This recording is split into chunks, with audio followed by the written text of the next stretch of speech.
Thank you so much, Babs. And hello, everybody. Before I get started with saying anything about the game, about the run, that video was certainly heavy, and I just want to say that although it's a solemn reminder, just make sure it's a reminder that you understand why we're here and why we support what we do and why we do it so damn well. So just remember that. So thank you to everyone who's here. But let's keep doing it, right? All right. I'm CaptainEzekiel. We're here to do some Resident Evil Requiem. Before I jump in, we'll talk about the game, talk about what we're doing. I'm gonna introduce my star-studded, cooler, more attractive than me couch. I gotta do it every time. Started from here. Hey everybody, my name is Niddle. I speedrun a bunch of horror games, mostly Silent Hill 2 and stuff. What's up, I'm Maxilobes. I also run a ton of horror games. Technically every single Resident Evil game now. Mr. Anthology over here. But Zeke is much better at this game than I am. That's why he's sitting right there. And hello, my name is Bobby. I speedrun a lot of Resident Evil games like Resident Evil 1 and Resident Evil 1. Those two are really good. Those two are both very good. Those are really good ones. All right. Now, before I start, I had a bid war, I believe. And we need to choose some costumes. Granted, we play mostly in first person, but we do see these costumes. So, Hockey, what's happening? Absolutely. Do you want to hear Grace or Leon first? Let me hear Leon's first. Well, Leon's going to be giving his Resident Evil 4 look. Okay. Nice, great choice. That's a banger. An excellent choice, stranger. And what do we got for Grace Ashcroft? Thank goodness for this, because we have Lady Dimitrescu. Oh, wow. Okay. Sniped it back. I can't do that voice. Okay, so we're gonna start this run here, and the way it's gonna work, we are doing no intro, which means two big things. One, no intro. Two, there is a latter section of the game called, it's where we go back to the orphanage. There's a big flashback. There's no gameplay in it. That's also removed from the no intro category, so about 15 minutes faster than the normal game. All right, I should stop just yapping. Let's go ahead and play the game. I'm gonna go ahead and start the timer here in 3, 2, 1, go. All right. So Insanity, just so everyone's aware, you're probably seeing this little bar with Grace's name with some numbers on the side of my screen. If you've watched any Resident Evil runs within the last few years, you're probably familiar with the term SRT, but if you're not, Maxie, can you explain to the people what an SRT is? It's a speedrun tool. Essentially, the game will have health bars for enemies that you can't see, and to properly route and do strats, especially for hard difficulties like this one, you're going to need some info. Otherwise, it's going to take forever to figure out how you even do some of these fights and how you take on some of these areas with such aggressive AI. But essentially, that is what you're seeing. You're seeing some health bars. You're going to see a DA ranking, but don't worry about that because it's going to stay the same the entire time. Oh, man. Very difficult trick there. Very difficult. But yeah, that SRT is extremely helpful for pretty much every single modern Resident Evil. Everything that's on the RE engine. And even before that, there are SRTs for the originals as well. Yeah, so that little skip I just tried to do is called card surfer. We're gonna try it one more time. If it doesn't work, funny thing about Insanity, using very loosely. No autosaves really on Grace. So we have a very safe route we have set up for this specifically. But this very intro part, the save is right there. It's pretty close. This is really the only thing that can go wrong. So hopefully I can get it this time.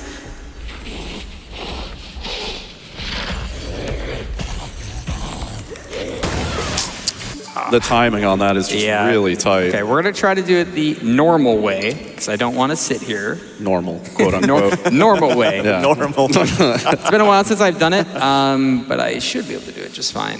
It's funny because in practice, you would never believe it. Didn't have any issues. We're gonna just do this the other way. So anyways, to explain kind of what this is Marie. She's a monster. We're gonna basically be engaging with a lot as Grace. My character is not moving. Oh, man. Okay. All the marathon luck. Yeah, Grace didn't want to move. All right.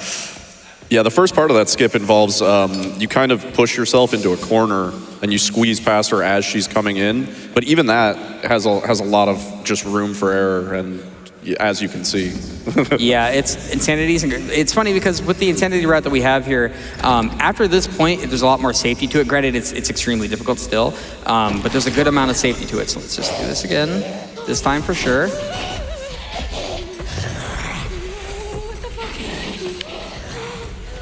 There we go.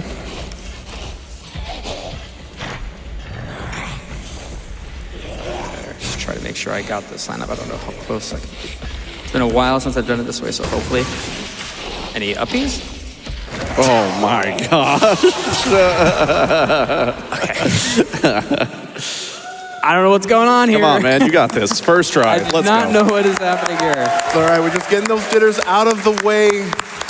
Once we are out of this section, this will be smooth sailing for Captain Ezekiel. Like a little bit of like what the insanity difficulty kind of brings to the table. You do have a lot of more aggressive enemy AI. Even the tracking from when like these elite like lord monsters from like each of the wings, they'll follow you around incredibly fast. And there are some of those really quick movements that we do tie into the speed tech of the insanity difficulty, which only adds to the risk of actually using them to cut down time in a PB. Like this is a really big reason of why people reset in the care center so much, because all of the things. Let's go. Okay, we've got the skate right there though.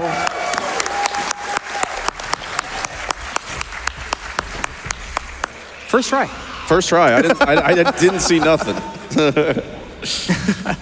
Yeah, that's it's funny because that's like one of those things that you just do second nature and it works every single time, and suddenly you're doing it in front of a whole ton of people, and it is suddenly the hardest thing on planet Earth. But now I just gotta get out of here. So Marie is chasing me, but ideally we just get into the light. She leaves us alone. Perfect. Okay. Nice. So we're just that whole section. You know, it is as hard as it looks. You know? As a matter of fact, it is very hard. Legitimately. Right. So the way this game works is we play here as Grace Ashcroft, who is the daughter of Alyssa Ashcroft, a character not many people know about, but if you've played Outbreak, you would know about. And also half of the game playing as Leon. So we have two very different dynamics of gameplay here. We have Grace, who's an FBI agent, put in this very terrifying, spooky situation where everything's trying to kill her and everything's horrible. And then we play as Leon, who is a 50-year-old man aura farming on bioweapons for like 3 hours. Speaking of, we are now as Leon, and we're in the care center, and we're looking for Victor Gideon, but I gotta stop at this item box. Maxie, this is a new game run, but item box, what's going on here? What's all this all about? Well, when you play the insanity difficulty, Leon automatically has the BSAA shop right from the beginning. There's no way to disable it or anything like that. So for the rules, we said, okay, well, let's just allow this then. So we're going to be purchasing the shotgun sight, shotgun damage, putting on the bear charm, which we're going to explain in a bit, but also the Requiem charm, the Wesker Shades. That charm allows you to get, infinite penetration on the last shot? On the last bullet, yeah. So you can last bullet penetrate of as a many round. enemies as you want with that last bullet in Really the useful. chamber. Very useful, yes. But the bear charm and the shotgun damage is really what makes the upcoming kills possible. So he's going to get a collat here with the Requiem. That's going to finish off the zombie behind the chainsaw man. He's going to take the rest out with the shotgun. The bear charm really coming into play here. Last Requiem shot that Leon's going to be shooting here. Pick up the chainsaw. And all these collaterals are very important, especially that one at the beginning, but also this two here. If I do this right, hopefully I do this in 2 Requiem bullets. Oh, right, this is the last one. Yep. Line up that headshot. Nice. Okay, nice, yeah. I got him. Perfect. You think this guy's nervous?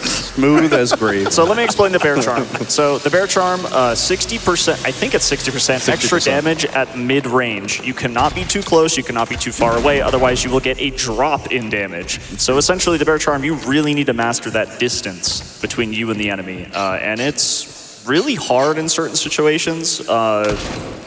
Oh, shooting some shotgun shells here because we need to break a box later on to get more ammo from that box. So you can't have too many shells in the shotgun, otherwise you don't get as many as you need later on in the drop. Yeah. Oh, I thought he just hates those stairs. No, I do hate But those. those stairs Oh, suck. okay. Stairs are not fun in this game.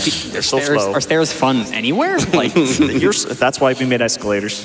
well, if anything. But there's a certain escalator at this event that doesn't seem to be working very well.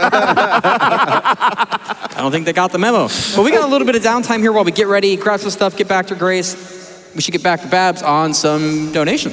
I want to share some of the great joy that's coming in for you. The Demented Salad donates $200. Salad. Dallas. It says, always happy to support a good cause and a good friend. So nice seeing everybody raising money and getting involved for Doctors Without Borders. To quote Leon Kennedy, the humanity I know is far more capable than you realize. You got this, Zeke. Let's go. Let's go. Thanks, buddy. Thank you, Salad. All right, so something I'm going to point out here is that even though Leon shot all of his Requiem shots and then he gives the Requiem gun to Grace, Grace does get one bullet. No matter how many shots you shoot with Leon or don't shoot with Leon, Grace will always get one. Yep. Yeah. So a couple things about how we were able to make this marathon friendly. Because by nature, Insanity is probably the least marathon friendly game or category to be running, but with some clever routing and a little bit of bending of the rules, we are going to utilize the infinite increment to kind of make the run safe. Hold on, I have to make sure I don't die taking this line. Oh no. Okay, so we died taking that line. And that's why we make the safety save. This is why we make the safety save. The chef was indeed cooking. The chef cooked meat, pal. Who let bro in the kitchen? Yeah, Insanity is a very, very unforgiving run, incredibly punishing. Grace dies in essentially one hit to every enemy. Yep. And we don't get much for autosaves, we don't get much for ammo, we actually don't get much for anything. I'm gonna try this again. Nice. Not nice. No. No. It's okay, hold on. I can save it. No, it's okay. No, trust me. Oh god. Hold on, hang on, hold on. I'm holding, bro. I'm holding. Yeah. I'm trying to figure this one out. I'm thinking really quick here. Oh, the strats. Give me a second.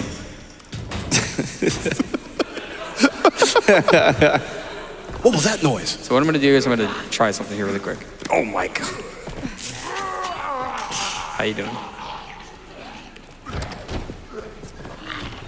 Oh no. Hold on.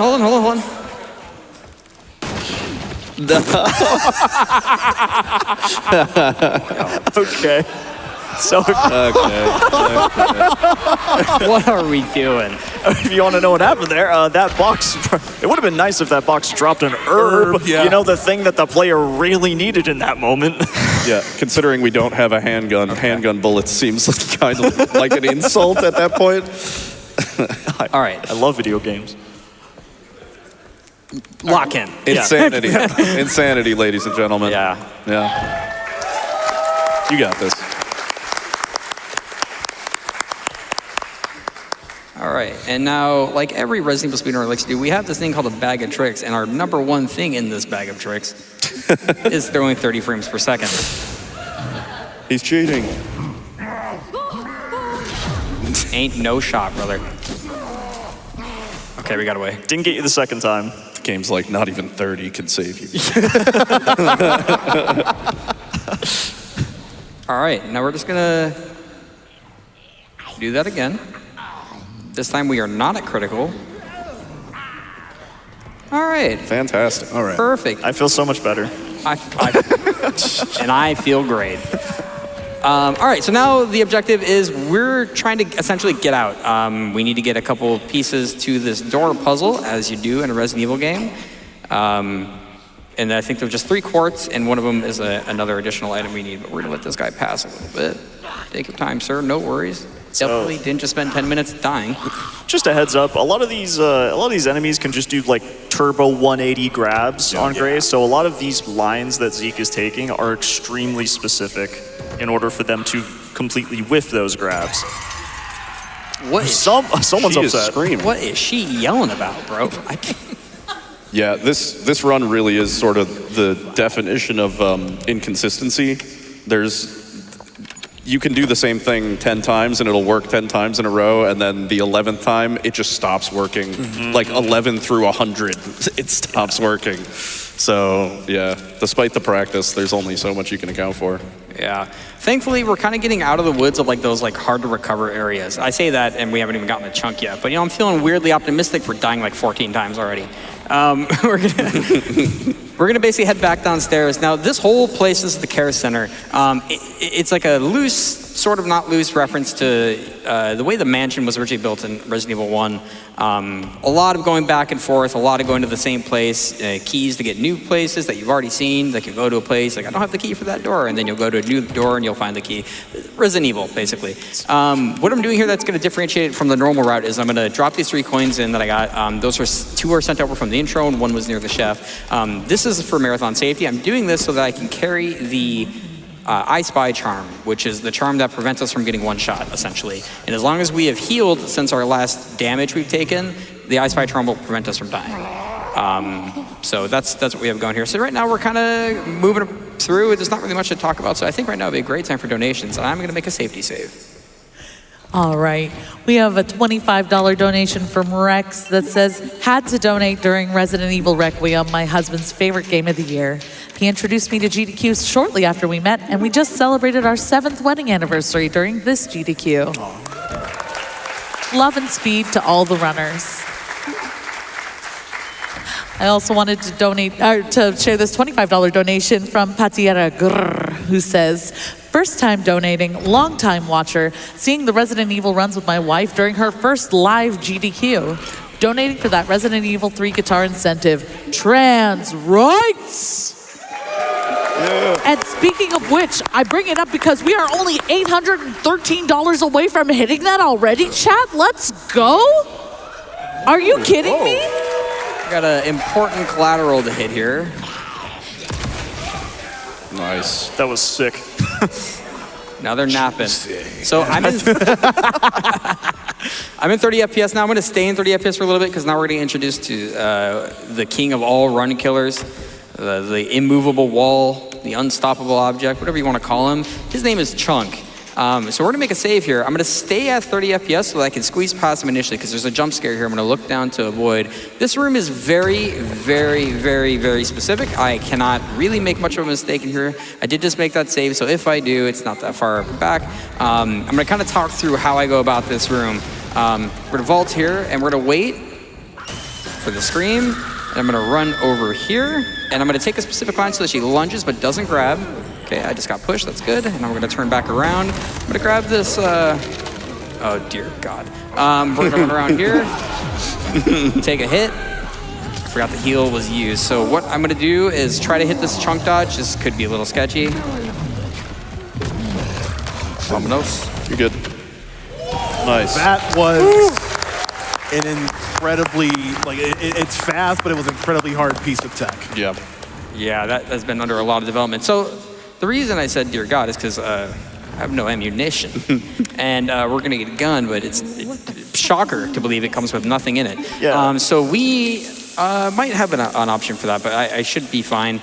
I'm going to pop this open and do the solution. These solutions are always set. And then we have another chunk dodge coming up. This one's a little scary because we're going to hit him in the head with a bottle and hopefully dodge his charge, which is an insanity-only mechanic, by the way, this charge he does here. So I have to do this pretty correctly because he will move very fast. I'm going to wait for him to get a little bit down the stairs. Hit him with the bottle, go over here, charge, and scooch right on by. He's through. Nicely done. Yeah, so when Zeke mentioned not having ammunition, remember how that box earlier dropped ammunition even though he had 1 HP?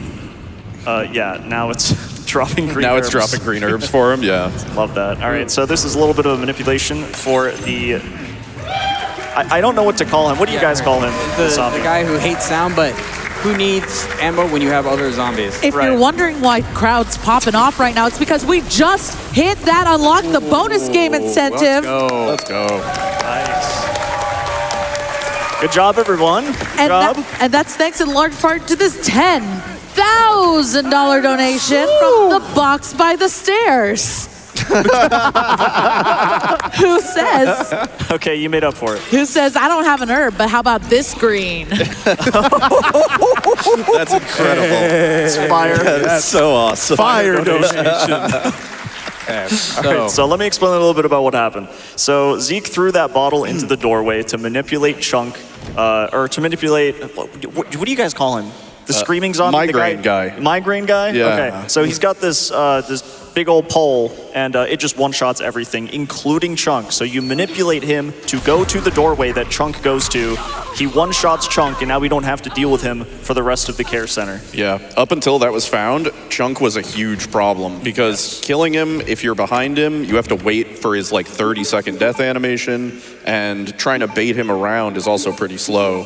So having somebody actually just kill him and we're not in the way, so we don't have to wait out his death animation, he just dies off screen, and then we're chilling. And something else you saw is that Zeke picked up a very important item called the Rip Knife. The Rip Knife is exclusive to Insanity. It does way more damage than the regular knife, and it is kind of what makes this route possible. Yep. Yeah, shout out to the Demented Salad who put actually quite a bit of work into making this route work, which ends up being our final fastest route.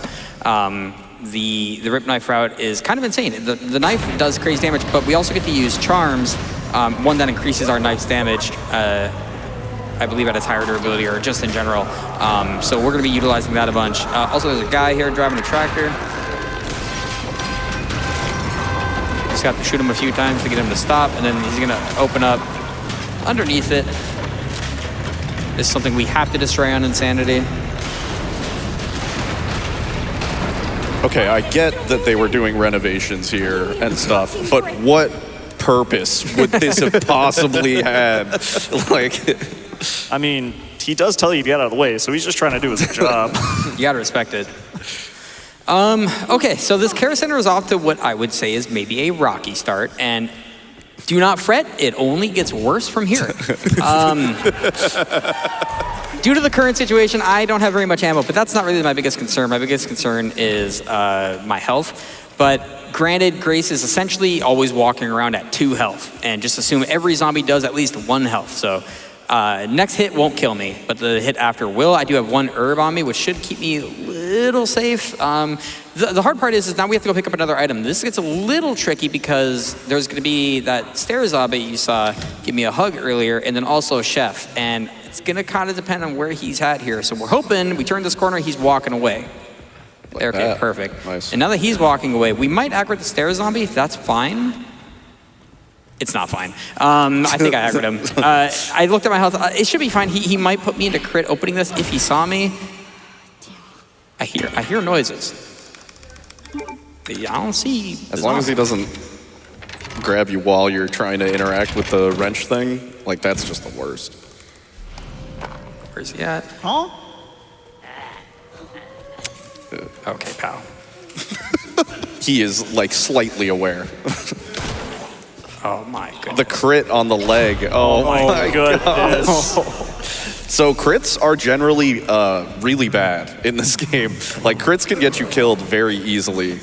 When you're anticipating needing to shoot a zombie a certain number of times and then they stagger early because you crit them, you now don't have as much time as you would have normally to get past them. So hopefully that's the only rogue crit we get. Yeah, hopefully. I'm going to stop by, make another quick save before we get into where it starts to get a little hairy, because now we have to kill a zombie that has an item and evade 2 others. As you can see, Care Center is pretty rough. It's considered to be one of the hardest parts of the run, if not the hardest part of the run, due to its like volatility with zombies and just the heavy reset nature of it. So I went and got 2 fake organs, and we're going to put them into the zombie who has a wristband on it that we need to get the wristband off of. Do not ask me why we don't just take the wristband off the zombie. I couldn't tell you. We're going to bring this back to life. And there's another zombie that's gonna path into here, and another zombie that's out waiting behind where he is. I need to get into a spot here and just kind of chill for a second. The idea is to get this item, get past him, and get down the hall. So I'm gonna wait till he lands. To keep an eye on the guy above me. There he is. I'm just gonna wait him real quick. Hopefully now this guy, his back is turned. Okay, good. Woohoo! Spooky. Clean.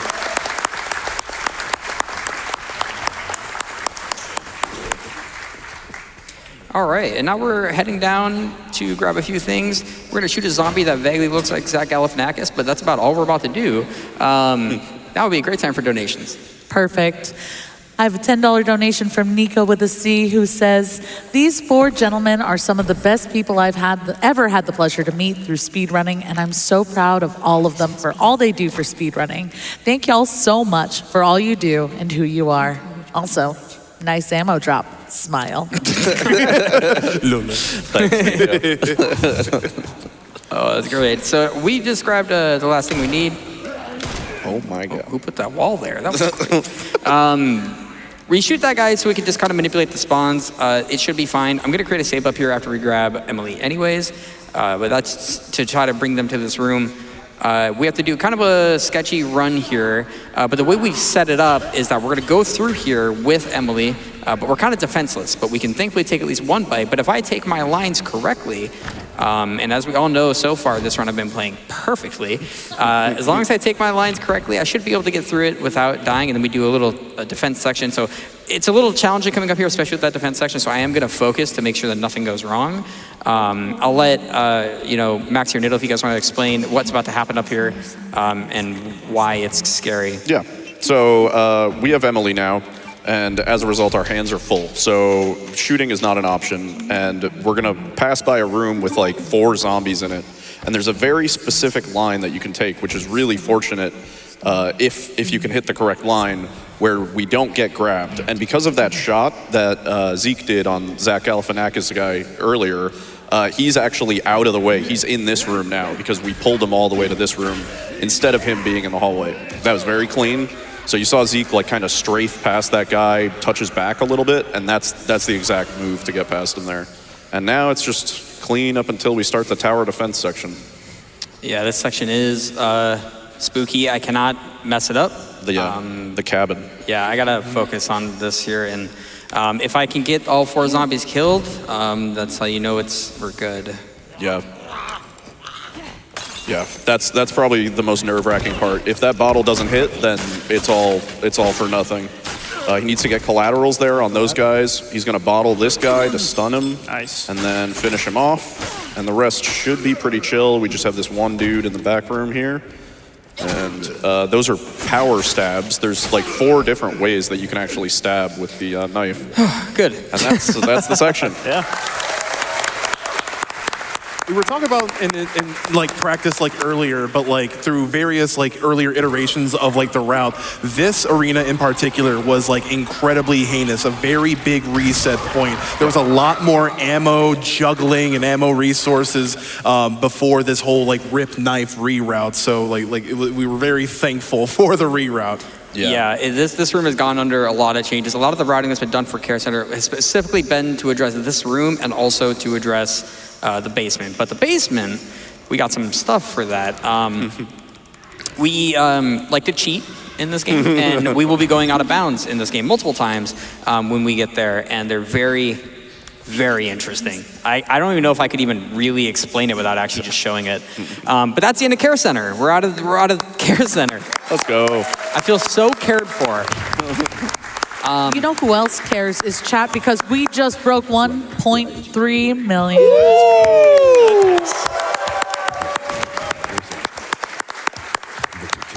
That is so awesome. Keep the donos coming. We have so much love coming in for you, so if we have time, I would love to share some more of that. Yeah, they got a little mini boss here to beat up real quick, and as soon as we do that, the 50-year-old man's got an aura farm, and yeah, I'm down for the donations. So this is Chunk. This is going to be hopefully a relatively quick fight to kind of demonstrate how strong this shotgun really is. Yeah, just a lot of headshots. He's napping. For some reason, this initial shot staggers him for unbelievably long.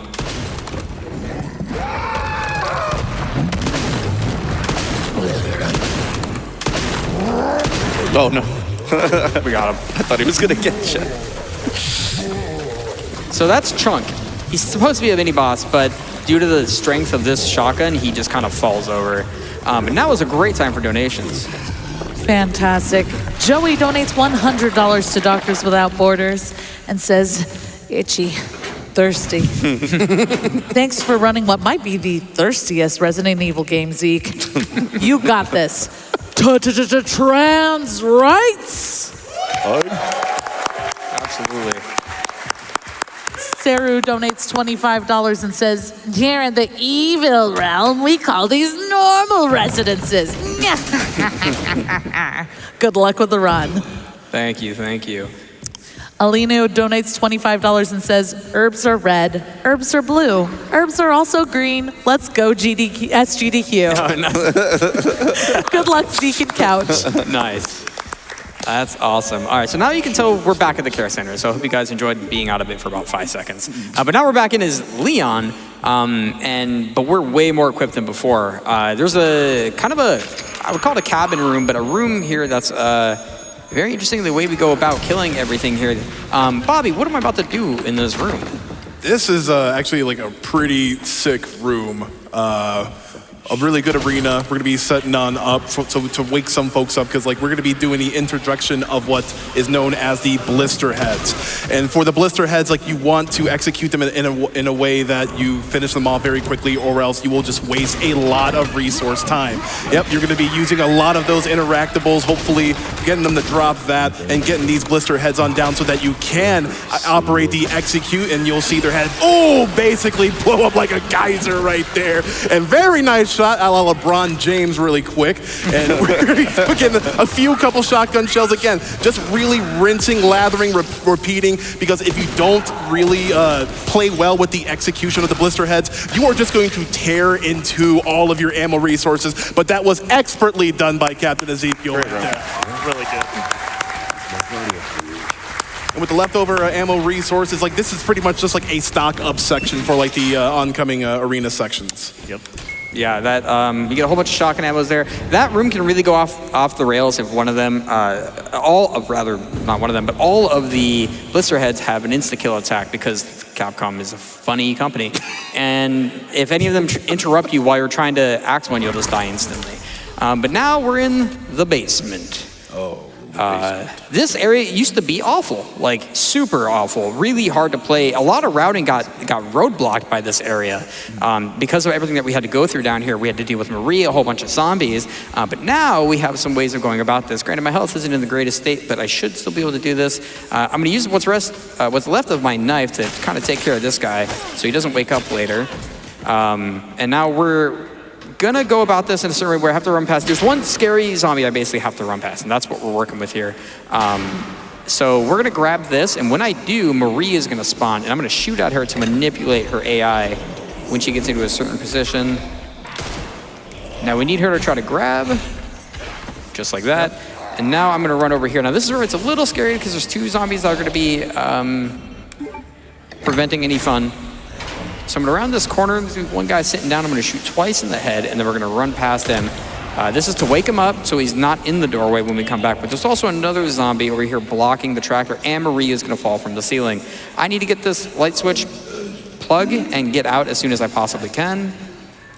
This guy here might grab us, but if I'm fast enough, maybe not, okay. And now this guy. Pat him twice in the leg, try to get around him. Nice. Okay, nice, perfect.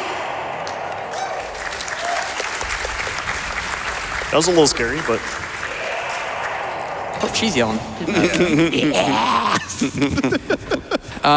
Now we're just basically be walking for a little bit. I think we've got time for about 2 or 3 donations. Chunk number 2 has an important message for us. They donate $25 and say, has anybody seen my brother? He's big, looks just like me, last seen in the care center. If you see him, tell him I miss him. Leon? Bad news. Bad news. Poor guy. Also, while Leon is aura farming, Calamity Nolan donates $100 to Doctors Without Borders and says, here's a Leon-level dad joke for you. What do vegetarian zombies eat? Great. Nice. Start Soon donates $100 and says, best of luck to Zeke, and thank you to 2 of my best friends for bringing me to my first GDQ. Shout out to Kizzer93, who I love with my whole heart. Less than 3. Nice. Thank you so much. That is awesome. Thank you for the donos, guys. There was a Goodness. There's a very interesting trick Zeke just did to get through that fence. So Marie, her AI is made to drop down and kind of block you from going into that fence. You're not supposed to really be able to do that the way that Zeke did it. But essentially, if you do a shot manip as she's biting the head of that zombie, and wait for her to kind of do this like switch animation, you can see it. Zeke like looked at her foot really specifically, and there's this little foot animation that she does, and that is the perfect window of opportunity to get through the fence, and it's really quite difficult actually. So Zeke pulled that off really well. Okay, this is on purpose. This is on purpose. This is on purpose, don't worry. He's dying. Legitimately this time. Okay, so we just turned on those lights, gotta get Marie out of there. We have to be in critical because we're about to go out of bounds. We are gonna do what the community is, started calling the Wawa skip.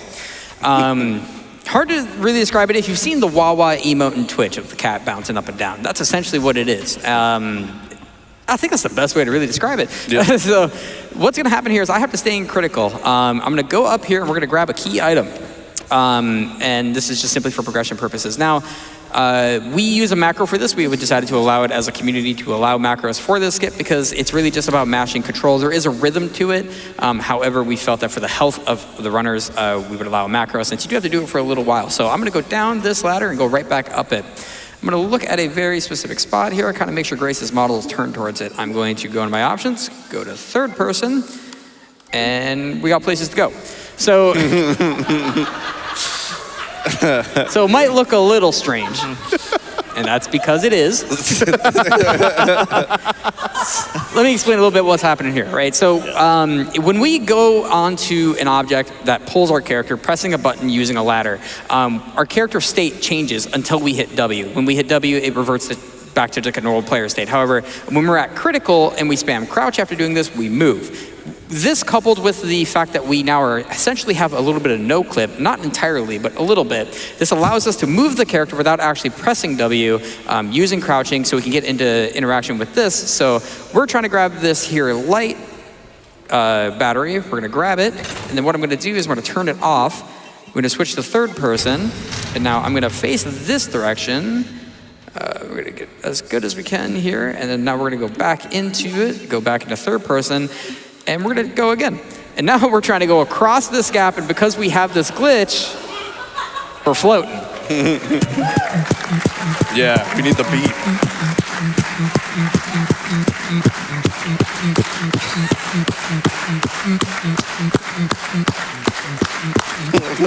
We've been doing this for a while, guys.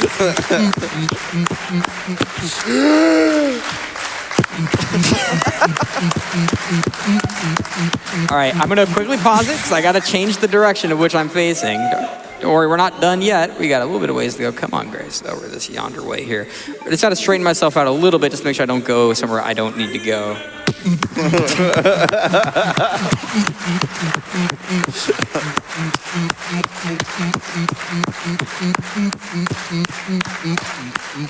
All right, now we're gonna adjust course here one more time. We're gonna turn. This is the last one for Grace. We do this 2 more times, by the way. And we're going. All right, and we're done. All right, we're done. That's it. That was awesome. That was great. Don't worry, guys. Keep it warmed up. We do 2 of those as Leon, and they are faster and funnier. That's the Nightcore remix. Yeah. All right. Yeah, so that's basically all we need to do here. Now, we essentially skipped having to go, we spun around also. We skipped having to go all the way around through one of the tractors, through a body bag area, up through here, and then we would do like a little gauntlet. All that was slow, and now we basically have skipped doing all of that. Now, all I have to do is grab the last 2 batteries, because we need 3 to get Emily and get out of here, and they're just gonna be waiting for us as soon as I get upstairs here. So this saved a tremendous amount of time. Yeah. Wait, where was the Wii? We just went on the slide. And where was the Wii? Where's the Wii? There we go. Thank you. Thank you. All right, so I'm gonna Sorry, Bobby. we're gonna toss bottle at this guy. Where'd he come from? Grace is really just a bully. Grab this, and now we're gonna get out of here. Now the game's like, oh, you have all 3 of the things. What are you doing? And all the enemies are gonna spawn that we would normally have to deal with, but we already have everything, so we're just heading out of here. Yeah, Grace's moveset is really just throwing bottles at people and like shoving them into lockers. It's a little. Capcom, put her in the next fighting game. Please. Yeah, so now we're just running and escaping, and I got a hunch that we might have more donations. So many more. Grace's wrists donate $100. And they say, please stop using the Requiem. Also got a $50 donation for Marie's left hand. We're getting a lot of body part donations. It just says, boss. Oh my goodness. They're back. That is a reference to my Resident Evil 7 run from last year in the same location where Ethan's left hand was also saying such things. Shaw Mishrak donates $500. Wow. Thank you. And it says, taking care of each other is the purest form of love, and I can't think of a better way to love others than helping MSF perform their critical life-saving work, now more than ever. Now let's save Leon. Yeah. Oh, yeah. Leon's in this game. Oh, yeah. We got time for one more? Absolutely. $50 came in from C&G, who says, what are you donating, stranger? That is great. So now we're actually done with the care center. It is actually over. No longer have to play in here, but we have to go to a different place, which is also awful. You're starting to understand there's a reoccurring theme when you're playing as Grace. It's just everything is awful. It's just so not good. And then you play as Leon, you have guns, you're like, ooh, fun. And they're like, no. Go back to the lady who has no guns and be scared. We're gonna go ahead and go back into this, drop some stuff off that we no longer need, and we're gonna take back our Requiem and our 2 quartz. We did that so that we can have all the space for what we need. And the next area we're gonna go through, we're not really gonna be shooting too much. There's one enemy we wanna shoot in the legs, but that's about it. But the area is still kind of spooky, so we're gonna go ahead and drop everything in.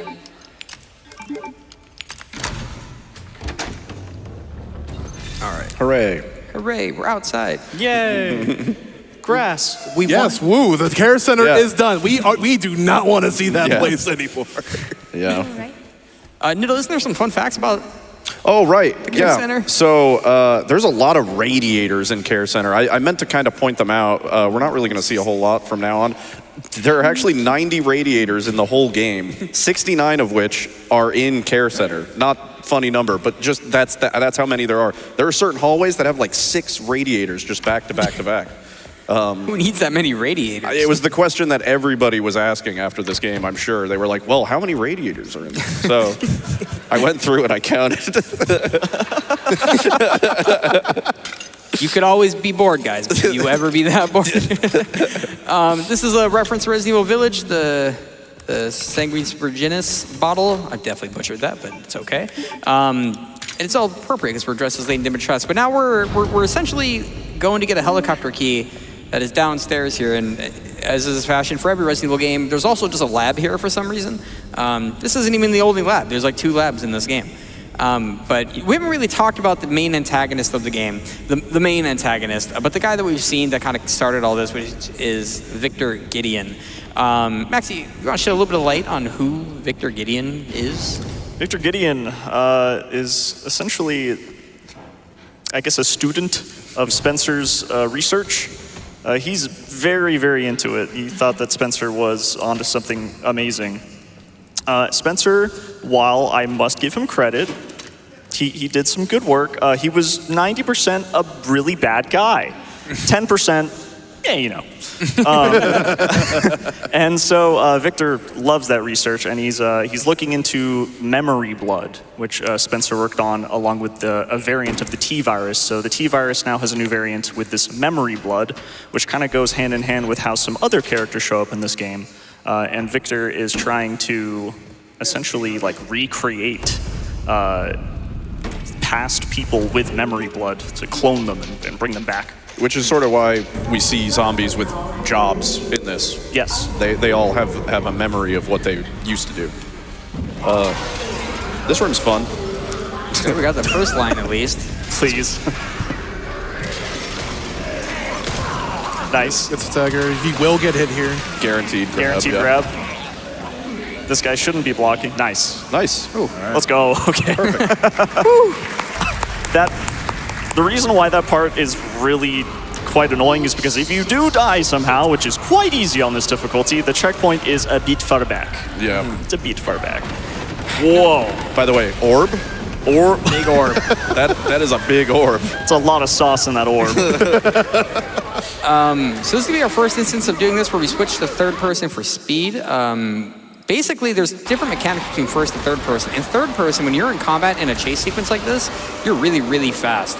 But you can sometimes trip. Oh, good RNG. Hold on. You got to get. Hold on. Stumble. Yeah. Yeah, Nice. this guy. Awesome. Nice. Usually you'd have to stop and wait for him, but because we didn't trip earlier, we tripped there, which let us bypass it. So that's a nice little time save. But yeah, you can see Grace moves way, way faster in these situations. That's something that we actually noticed in like early trailers for the game. When they first showed us footage of Grace in Care Center, we were like, all the footage they released for third person, she's like schmoving. And then once we got the game, we were like, wow, there are exactly 2 spots where this is useful. If it didn't have the tripping, it'd be nice. But sometimes that tripping is brutal. It's like playing Brawl or something. It's horrible. There's a zombie here on my right I'm trying to avoid so I can grab this herb. We're trying to stock up on herbs for the later parts as Grace. Is he going to punch me if I'm going through this window? Nah, you're good. You're good. Yeah. Sweet. All right, cool. Now that's the end of that section as Grace. Actually, not too bad. That all went pretty well. Yeah, that was clean. And now it's time to Aura Farm again.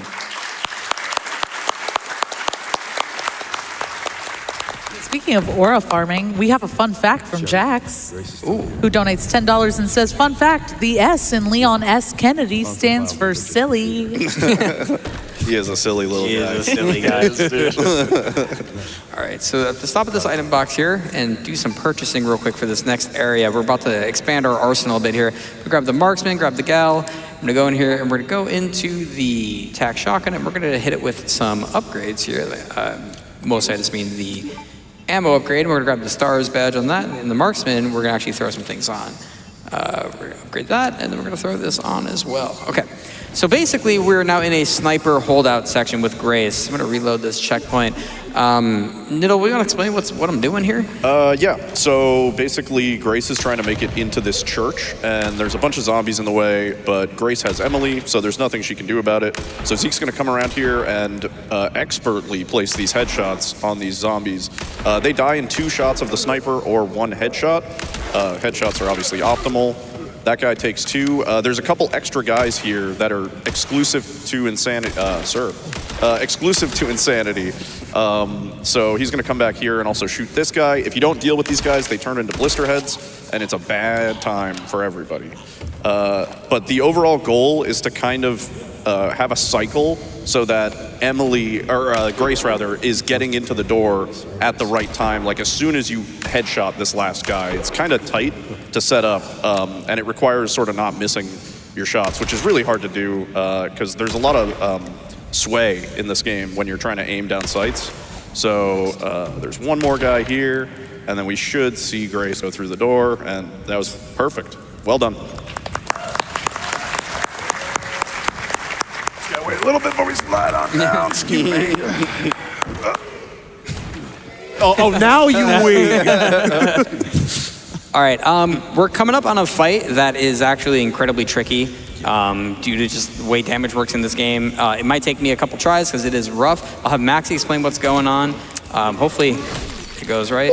The Blisterborn, or I just call him the Bloater. He's got some weak points here. Zeke's gonna drill some shotgun shots into each weak point. He's gonna run over, pop one, and get the gal out. He's gonna start blasting.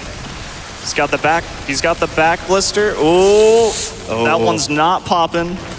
Good parry. This is not gonna go well. Oh, how did that guy? Where did you come from? Who are you? Oh my gosh. I can't skip it. I'm trying.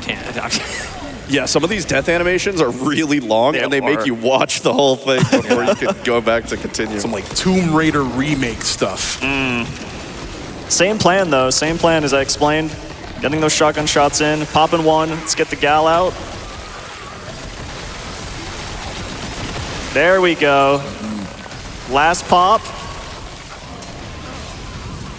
Gonna shoot the propane tank, get the melee off. That'll finish off the Blisterborn, and now we've got a couple more enemies to take care of. Get the execution. Yeah, those fire axes come in clutch. 2 shots on this blister head, get the execution on the ground, and that should be everyone unless we have a random mystery friend, which I don't think we do. I don't hear anything. That's everybody. All right, well done. That's Well done. Yeah, the gal strat, definitely a lot more tricky than the strat we had before with the grenades, but it is faster. Oh, I didn't get that grenade, but that's fine. It's all good. Let's grab an extra. Yeah, that fight's kind of horrible because the damage with the gal seems very inconsistent, but it's definitely a skill issue. It's just like all the good guys are really good at it. But 2 tries on it, honestly, I'll take that. Every runner I've seen struggles on that Blisterborn fight, and it makes me feel better about how it goes for me. So yeah. All right, so now we're just doing another little walking section with Grace. There's some stuff we got to do, but honestly, I think this is the best time for donations. Miss Scarlett Tanager donates $25 and says $5-ish for every time Grace met an untimely end in the care center. Good luck from the audience. You got this. We're keeping track? What are we doing to me? More body parts have come in as well because Hinako's right arm donates $5 and says, don't forget about me. I play way too many games where this is like a reoccurring thing. Yeah, really. Way too many games. Skeleton Toucher donates $20 and says, horror games too scary for me. Glad I got to watch the captain, Maxie, and the couch plow through Requiem. That's Well, awesome. I'm not doing anything. You're You vibing. guys are playing You're too. here. Zeke's doing the work. Maxie, we're here together. Yeah, you're right. You're right. Okay, now we have to turn all the power. We literally just had a section where we had to turn the power back on while running away from Marie, and now we have to turn the power back on while running away from Marie again. Though this one's a little bit chiller, there's some strats here I have to do. Marie, I was talking. Can we calm down? She's gonna spawn here. She's gonna miss. And what I'm going to do is run into this room. I need to bait her in a certain way that's gonna get her to where I need her to be. So that it makes the rest of these areas better. So basically, I'm just trying to manipulate her AI. This one's a little tight on timing. I'm gonna get in here and wait. A little bravery test. Okay, she tried to grab, she missed. Now what I'm gonna do is interact with this. And we need her to come out. I'm gonna hit this as soon as I see the right time to do it, which is now. She should be right outside the door when this activates, just like that. Yep. And now because I did that, she's not gonna spawn at the second lever. And we just have to do the third lever with her around, which is fine. If she spawns at the second one, there is backup strats where I turn on the lights. If you couldn't tell by now, Marie hates the light. Hates sunlight, B2, to be honest. I don't like going outside. But if you turn them on, she'll get stunned and she'll run away. And we have to basically turn 3 big lights on. Nice. Yeah, just one more. And this one, actually, what the game expects you to do down here is either 1, use the lights, or 2, use the Requiem. On this light specifically, they want you to use the Requiem. On all the difficulties, it's 1 shot with the Requiem, and you'll stagger Marie. On Insanity, it takes 2. We found a new way to go about it. I'm gonna interact with this, and then when it ends, I'm gonna crouch and uncrouch and interact again, and I'm gonna try to time this so that Marie, when she shows up, she's gonna come up to me and hopefully miss a grab. Just like that. And now when this finishes, she's gonna try to hit me, but since I'm in the animation, she'll put me in critical and not kill me. Now ideally, I should be able to just go to the left here and potentially get right through her. Come on, there we go. Nice. Well done. Very well done. I'm about to get hit in the back of the head, I think. Yeah, you need to not get smashed right now. I'm out of there, okay, sweet. Yeah, the only reason why that works is because of all of those missed grabs. The AI manipulation on Marie is, there's so many. It's kind of intense, and it lasts like between chapters. Yeah. It feels like we're basically carrying it every time we get to her. But now we're gonna say goodbye to Marie, because we're gonna give her a good old ray of sunshine through the roof here.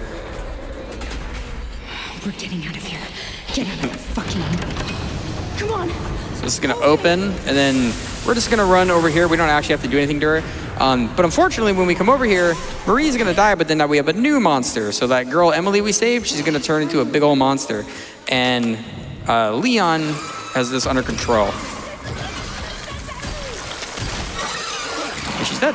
Nice shot. Don't worry, no vitals were hit. Yeah, no vital. Yeah. Those shots are actually very difficult to hit because like the game has auto aim that pulls you down and away from where you're trying to shoot. It's so bizarre. The game, there's clearly a weak spot, and so gamer brain, you're like, well, I got to shoot the weak spot, but it pulls your cursor down every time you go to take the shot. So you have to kind of like compensate for that. Yeah, absolutely. I'd say we have time for a donation. Fantastic. Kawadi donates $50 to Doctors Without Borders and says, Resident Evil Requiem was the first Resident Evil game I ever played. Looking forward to how this game gets broken, especially on Insanity. And don't forget, we are here together. Absolutely. That is awesome. Thank you so much for the donations, guys. Keep them coming. This has been awesome. You guys have been killing it. There's so much love for you, too. Oh, that's good. $50 came in from Oreo Raccoon, who says, I can't wait for Leon to say, it's time for these evil residents to face my Requiem. That's my favorite part. Excited to see one of my favorite series run at my first in-person GDQ. Nice. All right, so I'm going to quickly say, arachnophobia warning. There is about to be a large spider on the screen. And some small ones. And some small ones. So I'm gonna unpause here in about 2 seconds. Just fair warning, there's gonna be a big spider. So if you haven't shielded your eyes yet, I'm assuming you're on board. This is Titan Spinner. Bobby, what's Titan Spinner? Titan Spinner is a big spider. That about wraps it up. That's it.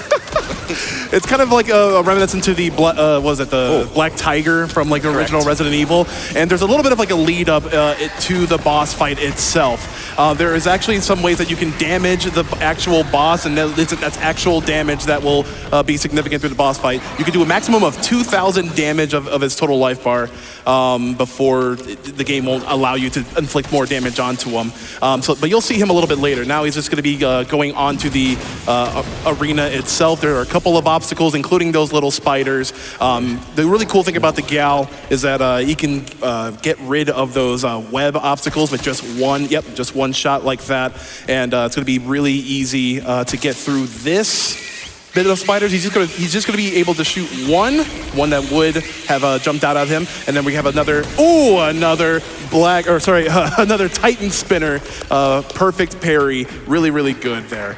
And he's almost to the boss fight where things get really visceral. Again, we're gonna be seeing the shotgun and the cute bear charm make its way and make its work as we manipulate the So there is a certain positioning that we want the Titan Spinner to be, to have him like turn around in this same position so that we can unload on its weak spot. The funny thing is about the cute bear charm is that the detection range for the extra damage is actually on the spider's head. So if you keep your distance away from the head but still unload the slugs on the booty, you're still going to be able to get that DPS. Even though he's going to get lunged at, it's still going to be okay. What are we doing? It'll be all right. What are we doing here? Turn it around. He's on you. We're doing the dance of his people. Yeah, he's got 200 health, by the way. Yeah. There used to be another strat for this that was a little bit easier, but this is like way faster when you can get it. It does have the downside of potentially going sideways though.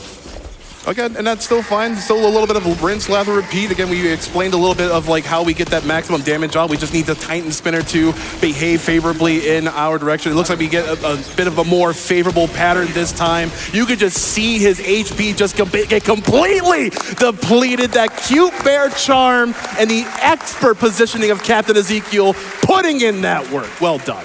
Thank you. I had to die one time to show you guys it was hard. Just it was on purpose. It was not. Okay, so we are in Raccoon City. There's a little bit of preliminary things we got to do before this place gets really exciting, and I mean really exciting. We got time for some donations now. More body parts are coming in, like Salazar's right hand, who donates $50 and says, yes, I do come off. Shaq's Head also donates $10 and says, hi, Zeke. Had to say hi from the audience, seeing as we're hearing from the other body parts. Good luck. Thank you and hello. Huh? And a guy on a tractor donates $5 and says, "Did somebody mention aura farming?" Oh my goodness. All right, we are now going to upgrade our shotgun again, mostly because we do have a mechanic in this game that exists in the original RE4, didn't make it into RE4 Remake, where if we upgrade our ammo while we are missing ammo, it'll just fill up the mag. So we kind of take advantage of that here with the shotgun. Ammo is definitely important in this run, and it becomes especially important from this point on, where we need to do certain things. So. Raccoon City. This area is a little bit different on Insanity. We're going to shoot down this platform, and I'm going to take a specific line to ensure that one of the zombies, by the way, zombies are spawning with guns now. One of the zombies with guns doesn't spawn where we don't want him to. So this guy being here is totally normal. We're going to get rid of him, and then we're going to path away and just kind of get out of here. These zombies with machine guns, you saw me just shoot him once and he died. They're actually probably the most lethal enemy in the entire game. Even as Leon, where we have more health than Grace. Doesn't really matter with these guys. The bullets basically 3-tap you, and there's going to be situations later where hopefully that doesn't happen. I feel like we should have gotten the bad luck out of the way already. Yeah. And the rest of that didn't sound very convincing at all, man. Surely. Yeah. So I do got to pick up an extra grenade, but that should be fine. We'll worry about that later. This place is overrun. Actually, what I'm probably just gonna do is just not do the grenade dialogue skip here. It seems kind of pointless. Yeah. I'm gonna save this grenade since we are short one, and that should be fine. Normally we do a little 3-second dialogue skip here where we throw a grenade at our feet when we do this, but that doesn't really save a crazy amount of time. Sure, found the distributor. And now we gotta interact with a couple of these things before we get to what our first skip is, Leon. So I think you got time for some donations. Rachel B donates $10 and says, "Donating again because the real insanity is how extra fine Capcom made Leon in Requiem. At least my thirst can benefit a good cause. So ready for this run and to watch Leon hopefully bust open every single cabinet." My word. I'm talking about cabinets. What are you talking about? Gosh. Yeah, real Puzzle war. Box donates $25 and says, "Doing my part to lock in that RE3 run because we need more Resident Evil, we need more GDQ, and we need more support for all the amazing work through MSF. Let's go!" Let's go. And Puzzlebox, thanks in part to donations like yours, we did hit that incentive, so we will be seeing Resident Evil 3 in a little bit. That's going to be a killer run. Crazy Gaming Days, Eric, he's a great friend, awesome dude in the community. He shreds, literally, with the Guitar Hero controller on those runs. No one does it the way that he does, so you want to watch that 100%. We are here at the next Wawa skip. So what I'm going to do is toss a grenade here, but we're going to jump on a ladder so it doesn't kill me, but it brings me down to 1 health. Again, we want to be on critical for this. I'm going to hit this checkpoint, and we're going to restart. This is going to get rid of the zombies that are below me.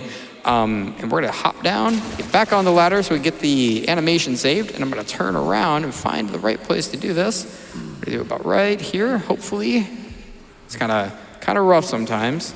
So we're going to do a weapon swap here, and we're going to pause on a specific part. Hopefully we got the right lineup. Go third person, and here we go again.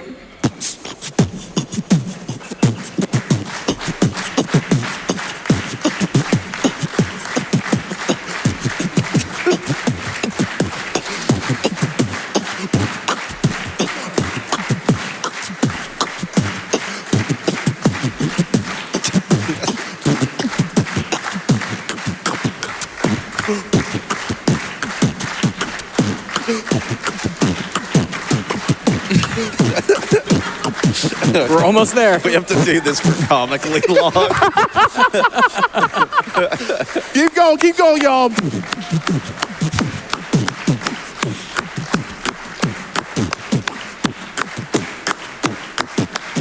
All right. And now I will go back to first person. We're going to reload, and we are on the other side of the gate. As Capcom intended. That skips about 5 minutes of some not fun places. Unfortunately, there's like the least fun place in this place that is filled with not fun places. We still have to do that place. Yeah. You guys follow that? You understand that? Okay. There's going to be a test. Not the other place. Oh my It's gosh, this no. place, right? Yeah. There's a test. What I'm talking about. Anybody have a pen? What I am referring to, and this is going to strike PTSD in the heart of a lot of runners, is mortars. Mortars is where runs go to be thrown away, to be categorized as failures. Yes. Because you can hear behind me, there's a guy shooting a gun. There's a lot of those guys when we're about to go in mortars. They also have, as you may have guessed it, mortars. So they shoot big bombs at us, and it is not fun. And we essentially have to try to get through it untouched as best as we can. Around this corner, this guy's gonna have a grenade in his hand. Oh.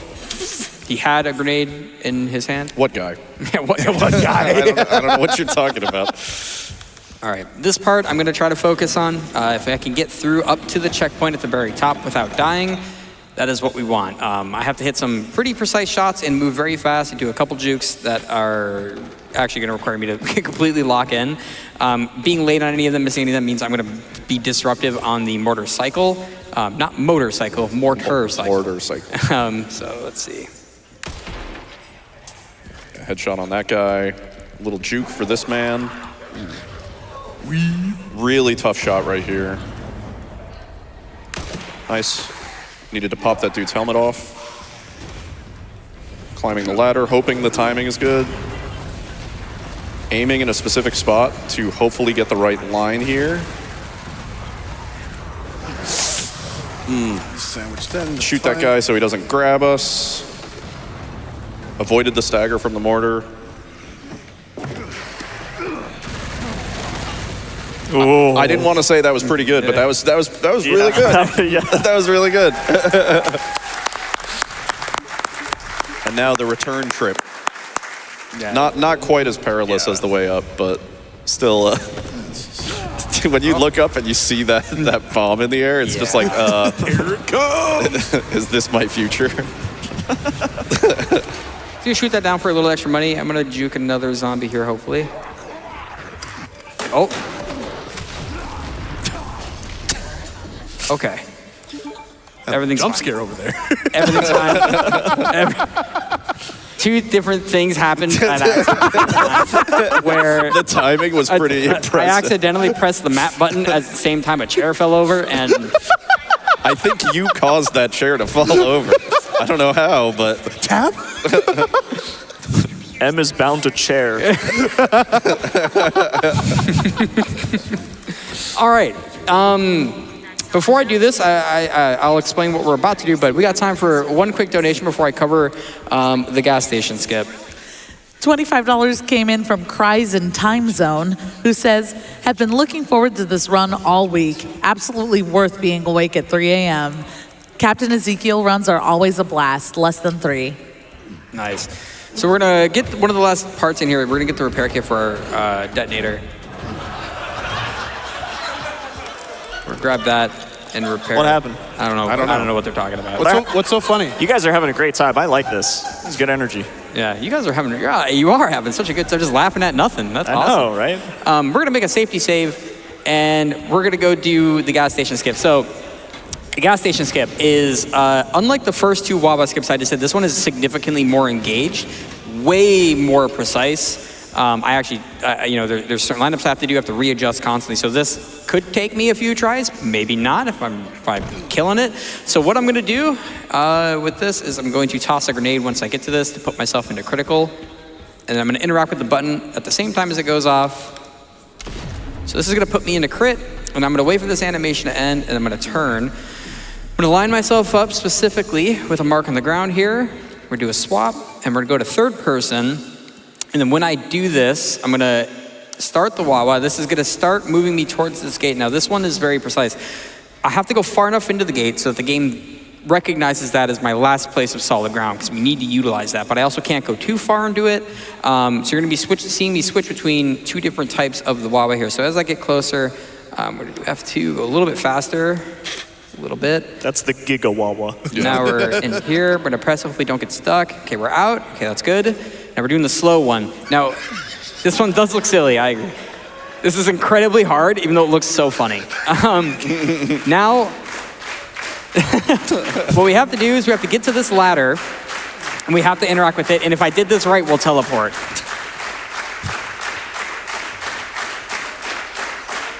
Reminds you of like Elden Ring, any percent unrestricted.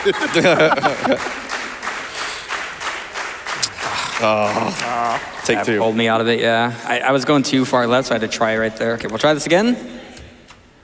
Yeah, that weird little zipping is what can happen if you press really any movement while you're in this sort of glitched state, which is why when we were doing the earlier one as Grace and even the second one as Leon, it's sort of important that you basically take your hand off the keyboard. Don't press anything that you don't need to. Yeah, the challenging part about this is I have to get within interaction distance of that ladder. So I'm holding shift and ready to press W when I think I'm at the right spot. If I'm going too far left, it's kind of rough. We'll try this again.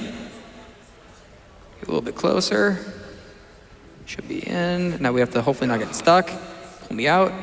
Okay, we're out. All right, now we're doing this again. Now hopefully, yep, let's hear it, let's hear it.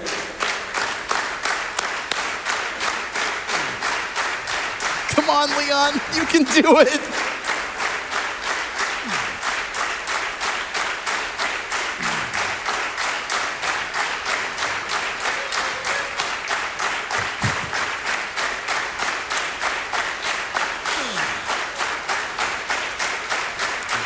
Okay. Nice. Let's go. Oh. 1, 2, 3. Okay, we gotta still finish this off. We got another hard part coming. A little bit more to go. Now we're doing it through the air, and now I need to get myself near this yellow generator here, and I'm gonna line myself up in a specific spot so that I can land on it without jumping off of it. It's very, very critical that that does not happen. So I'm trying to get as close as I possibly can to the lineup I've been using. So.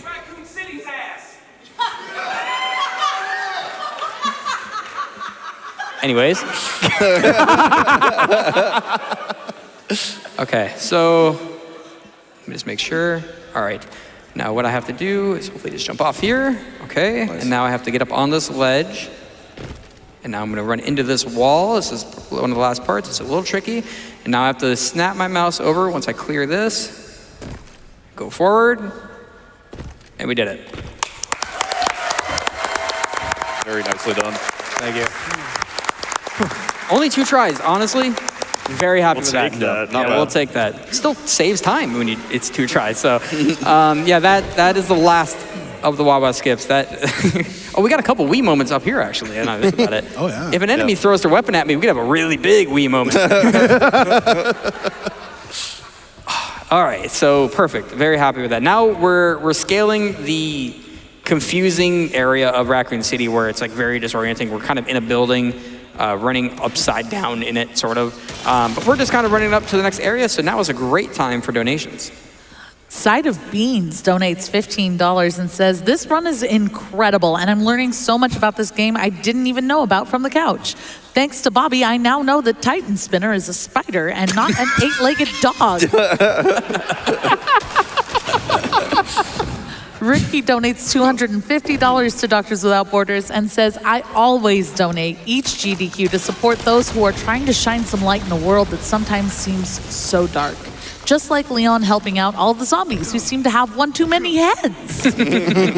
Loving the run so far, Ezekiel. The horror block is always the best. And of course, thanks Maxie and the rest of the couch for great supporting commentary.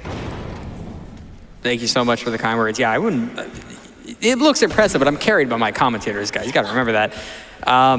No, but this run has been going great, and I just wanted to throw this out there as a reminder of why we're here. In reality, I'm not really here to speedrun.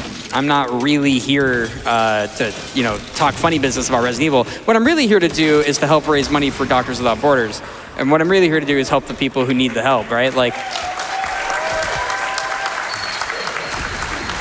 this is something sometimes we need to be reminded of why we're really here.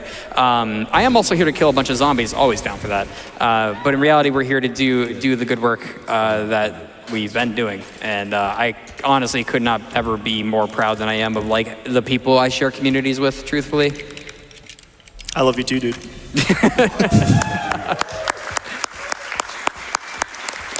All right, we're gonna do a little bit of crafting. If you take one hand grenade and you put it on top of another, it becomes a stacked hand grenade. Apparently more effective. Real thing, by the way. That's real. Apparently they exist. Yeah. What? Learn about that. Not just a video game. Another needle fact. Yeah. Radiators, stacked hand grenades. Radiators and stacked hand grenades. I got all the intel on this one, baby. Right now, we're kind of just running through an area and avoiding enemies. Not a whole lot going on. I'd say you got a great time for donations if you'd like. That chair donates $5 and says, "Hi, do not press M again." Thank you. My bad. He won't. Zeno's decapitated head donates $25 and says, "The other body parts may come in handy, but I'm always ahead."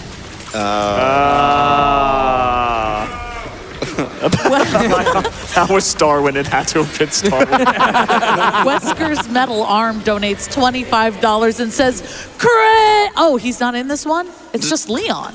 Anyway, if you see him, tell him I said trans rights. Woo. Yeah, no, the funny thing about Chris in this game is he does the exact same thing he did in Resident Evil 7 where he showed up after everything was already done and he's like, I got it. Yeah. He's like, you're welcome. That's like when you ask like your friends to help you move and then one of them shows up at 6 p.m. like, all right, what do you need? I can lift this couch. My work here is done. Yeah. But you didn't do anything. I love that meme. I love that meme so much. All right, we're kind of scaling through this area, taking care of some zombies and hopefully not getting hit. We're actually about to be, this whole area is a lot of significant downtime towards the end of Raccoon City here. What I'm gonna do is we're gonna lower this bridge. We're actually going to be doing nothing on this bridge. Enemies are gonna be there and we're not gonna care at all. What we're gonna do is look up because legend says, ooh, don't reload that. Legend has it that if you look away from your problems, they actually can't hurt you. So that's what we're gonna implore here. Thanks, Capcom. Thanks, Capcom. And up we go. What we're doing is a little tech that kind of clips Leon into this, and there's supposed to be waves of enemies that spawn, and we're supposed to kill them, we're supposed to do a whole bunch of stuff, but we're not doing that. We're actually just gonna look up at the sky. And if you look behind me, we have supplementary? More content. What we got? Supplementary. We're not doing much, so. They're doing much. So let me know if you guys get a hit. They're popping open some packs. We're cracking packs here. We're cracking packs of the Mega Evolution Chaos Rising. And since I am here as resident commentator and also prize guy here, I wanted to tell y'all about the grand prize. Obviously, we got this absolute incredible bundle of 4 booster boxes, 4 ETBs, and 4 booster bundles. That's all a $250 cumulative donation. Again, gdq.gg/donate, and make sure to whatever you are putting your amount toward. It's either an incentive, either a bid war. More of GDQ, all building up toward $250 sum, so you could get entered to win one of 4 grand prizes. Let me crack this bad boy open right now. Any hits? So far, it's pretty true. Yeah. We got a Don fan. Reverse. Okay. Shoutouts to Emma. Any Emma fans? I actually have the full art of that one. Oh, sick. Ferroseed. This was a dud. Oh. Mega Greninja. Nice. Hey, there you go. Well nice. Mega Greninja. I summon Exodia. All right, perfect timing for the elevator to go away. Hey, you know who hit that $250 grand prize, minimum? Was Infinite Tape, who donated $250 and said, "Spike and the team, here's a hug right back." Eagle. You're gonna have to make a Greninja. Pretty cool. I need a sleeve. Anybody got a sleeve? Anybody got a sleeve? Anybody in the crowd got a sleeve? No? Okay, that's fine. All right. So, back to video game. We have finished Raccoon City for the most part, but Leon couldn't help it but do something cool. So we got to do a little bit of motorcycle action here against Victor Gideon in a moment. So this is gonna look really cool on our motorcycle. Mm-hmm. Motorcycle. Vroom vroom. Yeah, I didn't quite catch like the make. Does anyone know like the brand? The make and model? Yeah. I'm not sure. I think it's an import. It's a Suzuki. It might be. Yamaha. Maybe. It must be from far, far away. It's got to be from far away. Yeah. I think that's true. What's all the commotion about? I don't know. What are we cheering for? We're cheering for Resident Evil Requiem. Oh, yeah. You know, what I really love about this game is it has layers. Yeah, lots of layers, lots Yeah. of layers. Like onions. Like a parfait. Oh, everybody loves parfait. Everybody loves parfait. I say, hey, let's go down and get parfait. I don't know. This motorcycle may be a little slow. It's dragging its feet. So, anyways, donations? Anyone? Yeah, great time for 1,000%. donations. Bolt Cutters donates $5 and says, had to tune in for my favorite quippy zombie hunting parkour enthusiast.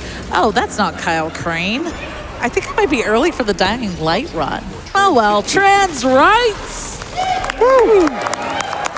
$25 came in from Leon's Forearms. It says, that's right, it's the real heroes of the run.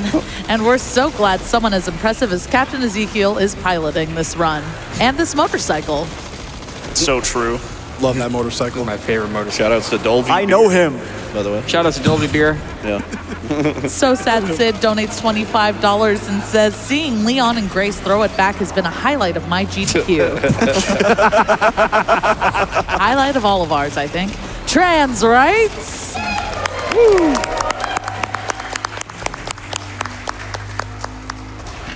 We also got in a $10 donation from Lemon Carrots, who says, as a throwback to the Memoirs of Magic run, what type of goo are these zombies filled with exactly? I would know. say one, but Zeke might get upset with me. Don't do it. I'm not. I've really held back. You really held back. I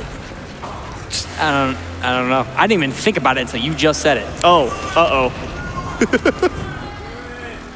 Victor Gideon donates $250, which is enough to hit that grand prize minimum, and says, "Get out of my swamp!"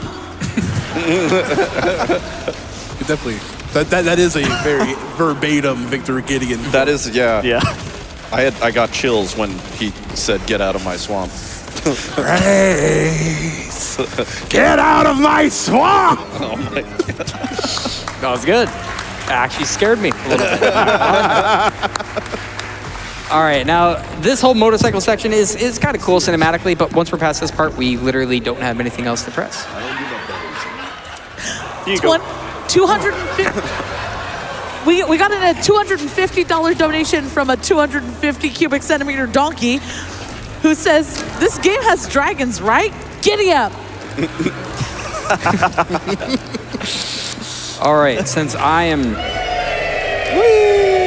That's a big weed. That's a big weed. That's a big weed. All right. They gave me my own pack, guys. Are you ready? You see it? Am I doing this wrong? You're doing it great. You're doing great. I'm doing real great. Does anything look good, guys? Yeah. Oh yeah. Oh yeah, does this all look that's good? like 10 cents. Yeah, That's it's all. 10 It's cents. like Okay, 20 great. cents. That look cool? Yeah. That would look cool? We're getting a lot of bulk, dude. Yeah, okay, hold on. We're getting a lot of bulk. Go to the hit. Wait. That's a hit. Yeah. Oh, show it. Hooray! Yo! Full-hearted! That's probably the best thing I've seen somebody pull from these packs. Okay. I'll go ahead and hand these back to you. Great job. Yeah, thank you. All right, this whole part is very scripted. We're just going to shoot him a couple times. It's nice. Zeke, that's nice. Thank you. All right. Now back to the regular scheduled programming with Leon. Eventually. There we go. There we go.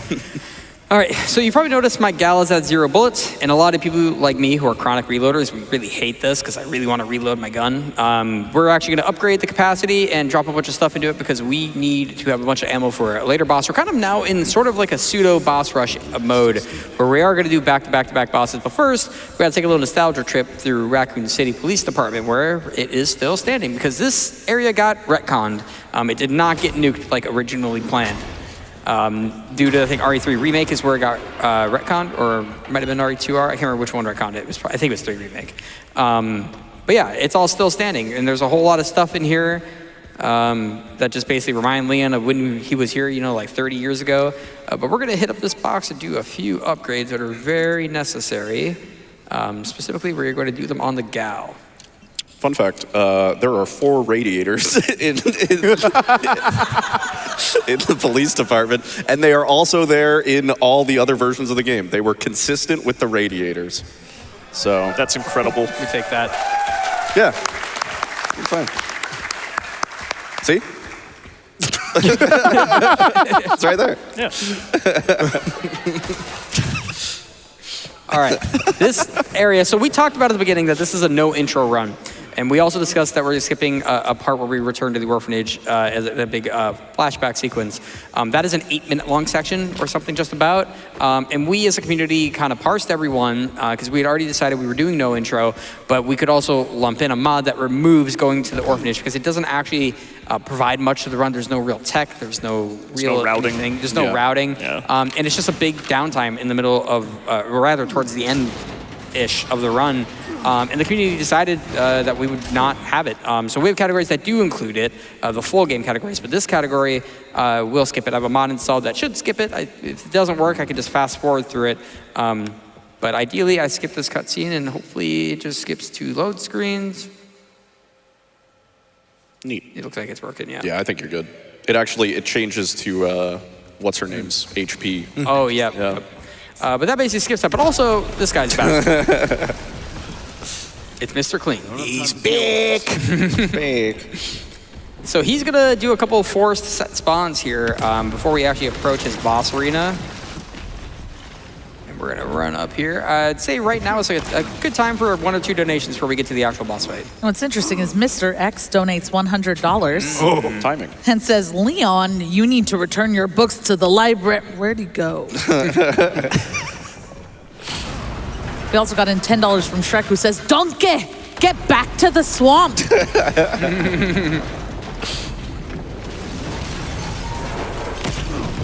We're gonna squeeze right past and give him the old Midwest scooch right on by. Oop. Oh, just gonna scooch right by. Oop. Scooch. All right, I think you got time for one more. Dragon also donated $250 and says, please tell Donkey to come home after helping Leon with the zombies. The children miss him. My goodness. He's busy. The motorcycle did blow up at the end of that cutscene. Not his motorcycle. It was Idiot. Victor's. Victor's blew up. All right, so we're approaching the super tyrant fight that Maxie will cover for us when we get in there. I do have to have a whole bunch of shotgun ammo for this. So I'm grabbing all this provided ammo. This fight's gonna be mostly me just focusing and hopefully doing it correctly. Make a quick save and run into the fight. And Maxie, if you want to take it away. All right, Super Tyrant rips his shirt off. Epic.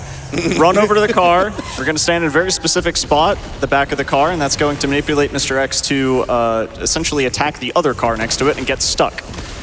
Now Z's going to be going for weak point damage. If weak point is not available, headshot damage is the next best option. Now we're going to move over to manipulate him to jump over to this car instead of the other one across the arena. Couple shots to get him down, and now we're going to try to get him stuck again after quite a lot of damage. The bear charm really putting in work right now. Got to have really good timing to get those shots in between those sweeps. My goodness, look at the damage. The shotgun is so broken in this game. It's like It's so a broken. Yeah. Like, why even use the Requiem? All right, we're coming up to the final stun, hopefully. And there it is. There's the final stun. Ensures the kill. that's it. Done. Easy. It was funny when this game came out and we played through Insanity, we fought this guy casually. He's an absolute bullet sponge. He does not die unless you specifically use a shotgun with the bear charm. Even then, you can see that still took a ton of ammo just to bring him down. We were actually so convinced that it was doomed. we were so doomed because of how unbelievably tanky he was. But thankfully, the Demented Salad truly, on top of making the Rip Knife route, was the first one to discover that the cute bear is broken. So he covered us in that one. So yeah, that was Mr. X. And now we're doing another little trip over to another boss. So I'd say you got a couple donations you can throw my way. We got in a $10 donation from Twizzler Sauce, Wow. who says, What are we doing? I'm always here. You can't escape me, Ezekiel. What are we doing? It was an answer to the goo question. I'm pretty sure that's what Maxie was trying not to Yeah, say. it's Maxie's fault. by the way. You did I this, know. Maxie. Hey, wait, you picked me to be here. $50 came in from Alex Belmont, who says, amazing work, Captain Ezekiel. I have yet to beat insanity, but you're starting to get me to work harder for it. Here's hoping you make par after all those unfortunate, unlucky deaths. As always, trans rights. Oh, yeah. Sunnyfish donates $5 and says, I was late for the Resident Evil run. I walk in and you all are beatboxing and now Leon's dancing. I didn't know this was the rhythm block.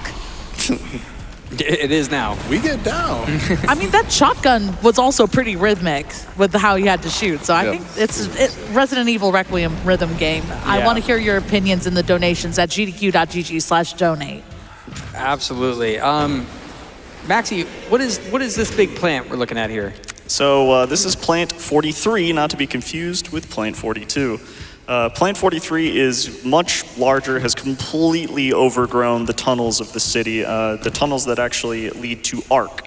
What is Ark? Well, it's not Ark Thompson from the hit game Resident Evil Survivor, who Leon has forgotten is his best friend. It's actually an underground laboratory that Spencer had made for specific reasons to make an antiviral. This is a good Wii moment, by the way. It just keeps going.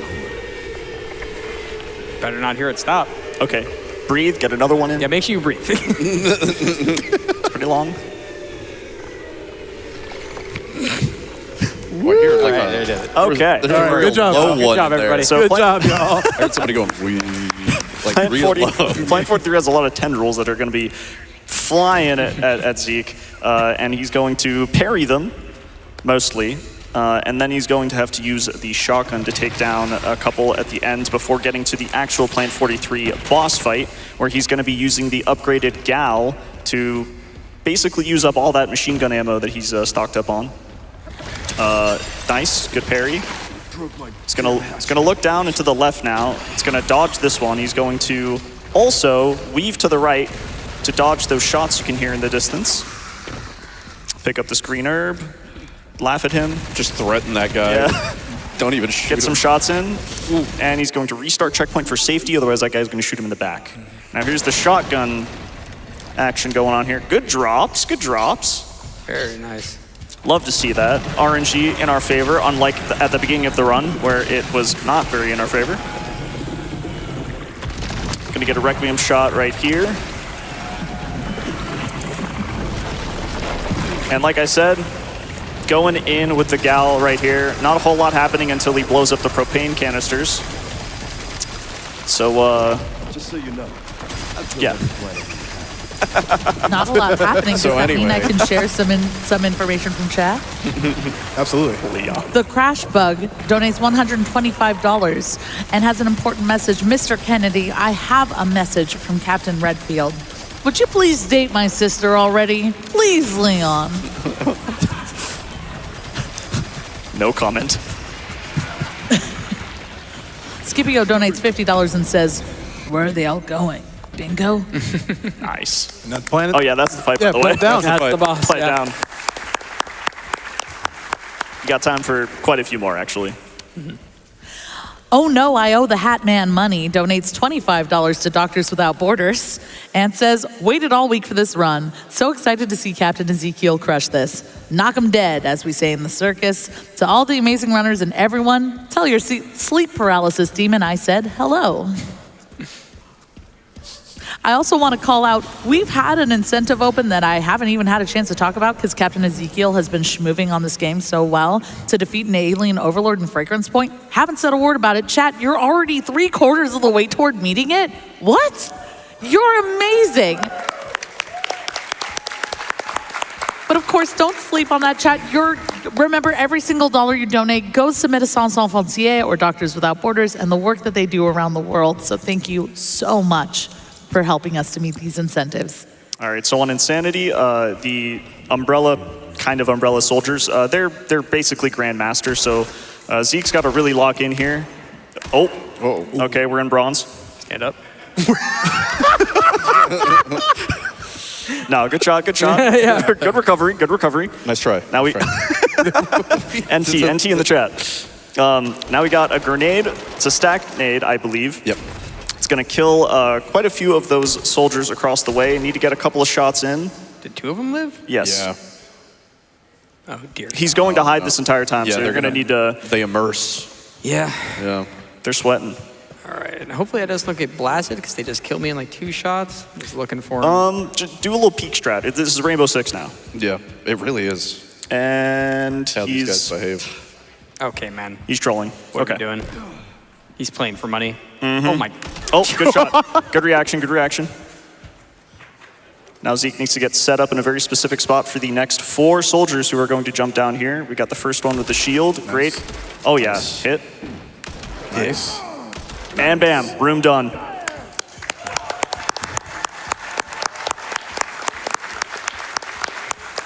It's really funny, even though we're dropping them to 0 HP while they're like dropping off the catwalk, they have to like land and then like adjust themselves and then they just kind of die of cringe. I don't know. This is the part where you fall down. Yeah, Do you want to get the med injector? Oh yeah, it's actually a good call. I'll grab that that is a first. great Yeah, yeah. idea. Yeah.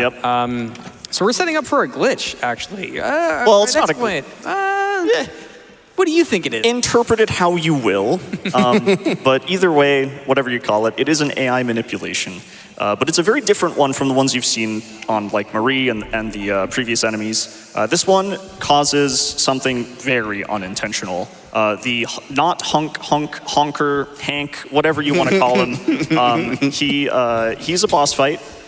And usually you would have to, resort to doing some serious melee action. But by restarting checkpoint at that inventory box autosave and then restarting the checkpoint here after he goes into third person, it's going to make his AI kind of stand still. He's got like a weird kind of... Idle Like a blind spot. Yeah, exactly. Yeah. So we're going to get a Nice. stealth kill. And first try, Yeah, by good the job. way. Oh, he's fighting back. Oh, we got the second part. That should be it. Nope. There we go. There Yeah. we go. Very There we nice. go. Okay. Very nice. Yeah, so that stealth kill should not show up. It's the same stealth kill that you get if you stealthy the Umbrella soldiers, but for some strange reason, it works on him with the AI manipulation that you do with the restart checkpoints.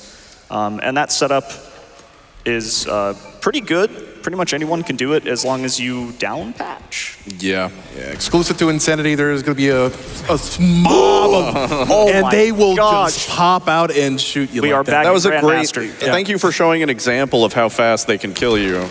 As a 5,000-hour Tarkov player. Yeah. Don't. Don't do it. Oh my god! Oh my god! He just pushes holding the ADS like this guy's crazy, man. Okay, sorry. You go right ahead. This isn't Insanity difficulty, it's veteran. All right, so now this section is done, and we're moving on to playing as Grace. Grace's lab section is scary. The skull charm, or the I Spy charm, as we call it, it's going to come in really handy. But hopefully, things go smoothly. You remember earlier in the run, I'd say circa an hour ago, when we were dying then too, when I mentioned that every area is Grace is just awful. This area is, you would not believe it, it's awful. Yeah. This is my least favorite part. Like Care Center is bad in its own right, but Arc, something else. Yeah, so the challenge of this area is obviously very little resources. Same thing with Care Center. We die really, really fast. We do have the Skull Charm, which will prevent us from getting one shot. However, Lickers can essentially bypass that in multiple different ways. And there's going to be a lot of those hanging around here. So ideally, we're trying to get some orbs. We got two orbs we got to get. And if we're lucky, we won't die. But I'm going to make a safety save first. And then I'm going to do a lot of certain lines and manipulation with like shots and throwing bottles and all this sorts of stuff. You will see me take intentional bites as a way of preventing other enemies from kind of dogpiling on me. So we take a bite to stop them all from jumping on me, is essentially what I'm trying to say. So I'm gonna make this quick save. Yeah, I'm not gonna lie. If the cooldown between enemy grabs didn't exist, this would not work at all. Yeah. Okay. So in this area, I'm going to walk in and look down because there's a scripted jump scare, but if we look away, it won't hurt us and it can't stop us. And then when I get around this corner, we're gonna have a licker show up. I'm gonna shoot. This is gonna aggro him, and it's gonna aggro the one in the other room. And I need this to go a certain way, and I need to be clean with my movement so I don't just die. So we're gonna run in here and grab 2 bottles and grab the key we need, and then I'm gonna really try to focus on surviving as best as I can.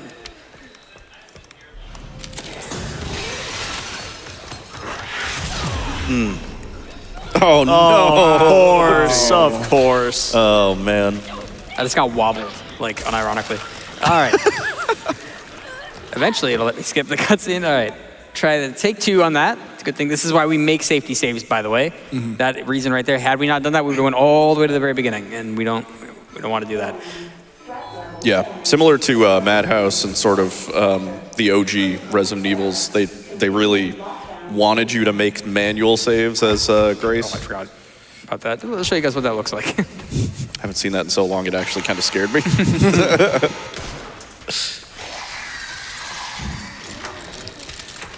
Okay, try this again.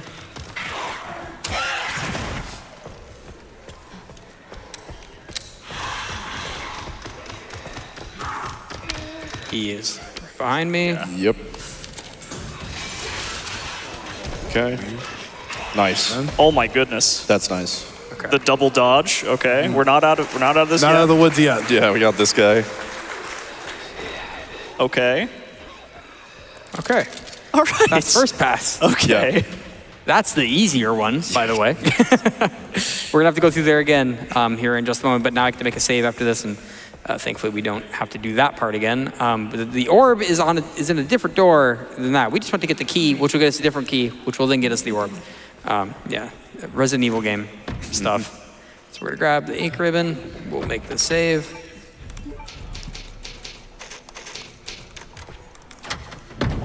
All right, say we got room for about 2 donations right here. Fantastic. $50 came in from Rebecca is Beautiful, who says, never realized that much like an ogre, this run has so many layers. Having a great time watching and excited to donate to a great cause. We also got in a $500 donation from Precious Roy. Oh, What's up, Roy? If Zeke says raise money somewhere in between chairs and raves and donkeys, who am I to argue? thank you, Roy. $20 came in from Defoe, who says, came for the zombies, stayed for Lady Dimitrescu raving her way into the sky. Heck yeah. All right, now it's scary again. You guys were happy a second ago. We're gonna go ahead and just wipe that off our faces right now, because now we have to run through like 3 liquors. And so the way this game works is they did this definitely on purpose in some way. We're gonna make a new save here. You'll see here as Grace, we don't have a lot. We don't have a lot of ammo. Even if we weren't speedrunning, you wouldn't have very much here, just organically. You're about to see the sheer amounts of enemies they shove into this room and actually wonder how you were meant to do this casually, because it is absolutely brutal. So the way this is gonna work is I'm gonna walk into this room and look to my right. There's gonna be a liquor. I'm gonna toss this at him. And then there's gonna be a pale head in here. We're gonna shoot him twice. And he's gonna jump up to the ceiling. Run in here. We're gonna take an intentional bite here in just a moment.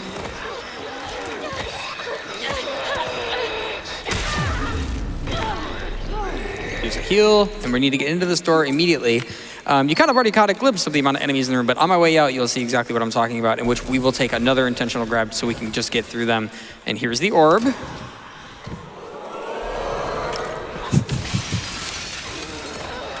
Let this guy bite us. All right, what are we looking at? Now the gang's all here. Okay. Excuse me. Okay. All right. Okay. Oh, what hold about on. this guy? He's. Gonna break his ankles real quick. Oh my gosh. All right. Easy. So easy. Now that was the hard part. All right, we got one more orb to get. Technically, I would be safe to not save. I'm gonna just do it anyways, just in case some funny business happens. We don't want to go back and do that again. And I'm just going to keep the ribbon on me since at this point it no longer matters. So we're going to go ahead and drop that in.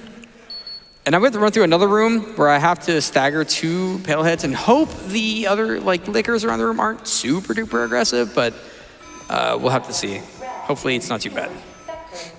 Rebooting AI Control Center. You know, it wasn't until like a couple weeks ago that I put together Noah and Ark. Oh, nice. Oh, yeah. Yeah. I have like 600 hours on this game. I'm sorry. Yeah.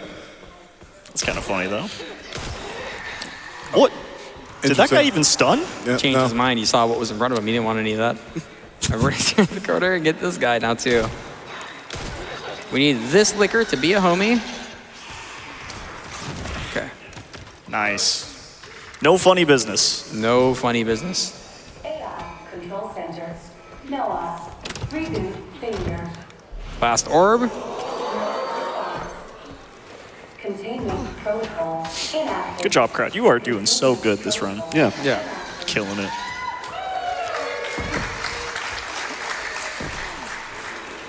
Okay. So we're about to finish up basically the last actual playable part as Grace. We play a little bit later just before the end of the game, but this is really her last part where we're doing stuff. Okay. We need to be doing all that. Come on, guys. Since we're about to say goodbye to Grace, can I share something real quick? Absolutely. Grace's anxiety donates $25. We've gone from body parts to mental parts, I guess. Soldiers and liquors and tyrants. Oh my!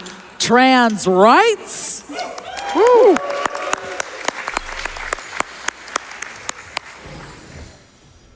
All right. And now we're going to switch Leon to a very... there's Fun. a lot going on. Yeah, It's such very a fun section. It's Super really fun. good. I'd be happy to pull this off without dying because it is pretty brutal. My armor did get broken, so that was a great $30,000 well spent. Thanks, BSAA. Thanks, BSA. You upgraded it right before that fight too, Yeah, right? I know. Lasted exactly 10 seconds. I'm just going to turn the corner and blast these guys just to dump the bullet out. We're going to come over here. Leon's, this is kind of, in case you aren't aware of the lore, or, obviously we haven't been showing it off in the run. Leon is infected with something called, I think it's dubbed the Raccoon City Survivor virus or something along those lines. Raccoon City Syndrome. Oh yeah, Raccoon City Syndrome, that makes sense. But essentially we're trying to get that cured. So at moments it gets really, because right now it's really intense, it'll get blue and Leon will slow down. That just lets you know that he's infected and he's not doing too hot. But now this room is scary. I am gonna focus for it. There's a lot of liquors here, and I need to survive it. I need to hit a lot of clutch parries and an equally clutch collateral shot here in a moment, and hopefully we don't die. I'll take out as many of you I'm gonna fuckers. strafe walk off here so they don't follow me. This kind of helps a little bit with the amount of liquors, but there's still just a ton.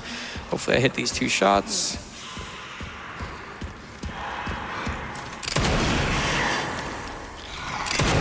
Oh, no. Okay, you stay there, buddy. You missed? Cut his tongue off. Ooh. Oh. Ah. Nice try. Yeah, you see how when you get a parry off, it's awesome, but it doesn't mean that the other liquor is just going to stand there and watch in awe, as cool as it is. So, and sometimes you don't have the ability to parry 2 attacks in a row super quickly. So, yeah, it's a bit tricky here. Same thing, hopefully this time a little bit better. But we don't miss 2 times in a row. There we go. Nice. Animations were so much better. Yeah, they landed in correct spots. Yeah. So now we have to deal with these guys. Just get those, okay. How did you Nice. parry something behind you? Yeah. It's built a little bit differently. We're gonna hit this button, and now this room is gonna fill with a bunch of these guys. Where's the ceiling guy? I don't know where he went.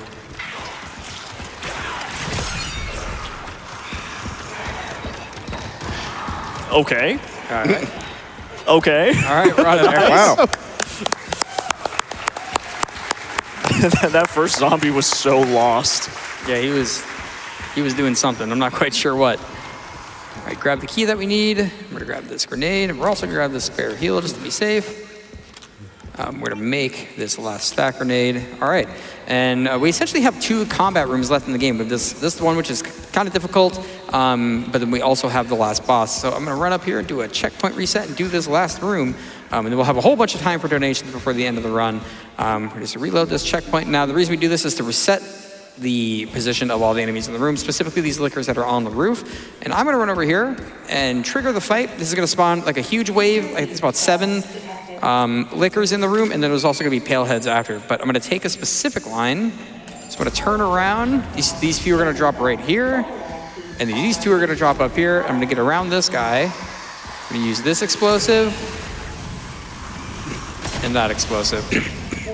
So that killed that first wave, so they're all dead. Perfect lickers. But we're not done here yet. We got some zombies to take care of. Self-repair functionality. Use a quick loader for 1 bullet for some reason. This wild stack grenade lineup. Yeah, so we're gonna do this. Warning. Soft lockdown available. Sick collat right there. Nice. Gonna clean up with the sniper here. Oh, I did it. No, Yeah, you Oh got my them all. god, he did it! yeah. Yeah. Wow, actually.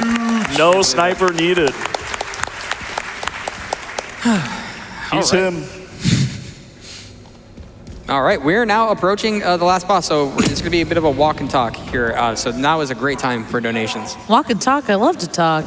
I had a $10 donation in from Garlic Bread who said, I just had to donate in the horror block. I love watching with the family, but wasn't able to because of band camp, but I am now.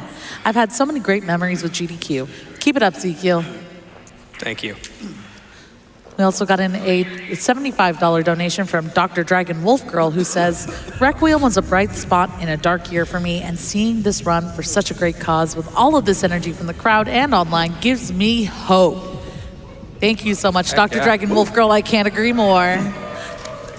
Also, the body parts are still coming in. Oh. Leon's Lost Plague's Parasite donates $5 and says, can I be a body part too? Sure, buddy. Shrek's Left Ear donates $5 as well, says, shout out to the donkey with the screaming Leon on top. Is this just my life at GDQ's now? This is just your Body life. Also, we got in a very important donation from Leon's Knees for $5. It says, please, Ezekiel, I'm so tired. Don't worry, we are almost done. And while we take this last walk up here, so we're going to switch back over to Grace and head to Leon. I'm just going to do my quick shout outs now in the interest of time. So first off, obviously, shout out to my couch. This is not the first time I've had this couch. It will not be the last time I have this couch. You 3 do great every time, and I always appreciate having you on and the effort you put in to like help carry me truthfully through this. Obviously, shout outs to Games Done Quick for, this is my 7th GDQ run. Very honored.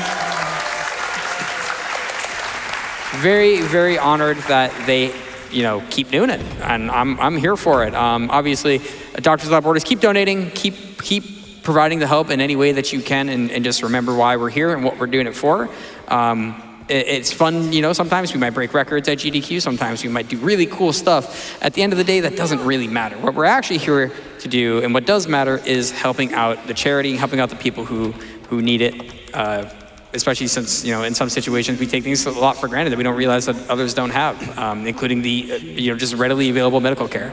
You don't realize how good we have it sometimes. So any amount of money helps. Hope.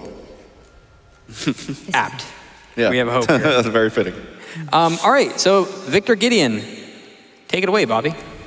Victor Gideon is the final boss, the culmination of the Raccoon City saga, and it is going to be absolutely epic in 2 phases. Captain Ezekiel is going to have to master a lot of precise parry timings and also getting that range of the Cute Bear Charm to eke out that maximum DPS as Victor Gideon is laying on with his almost tyrant left hand here. As soon as some set HP will fall.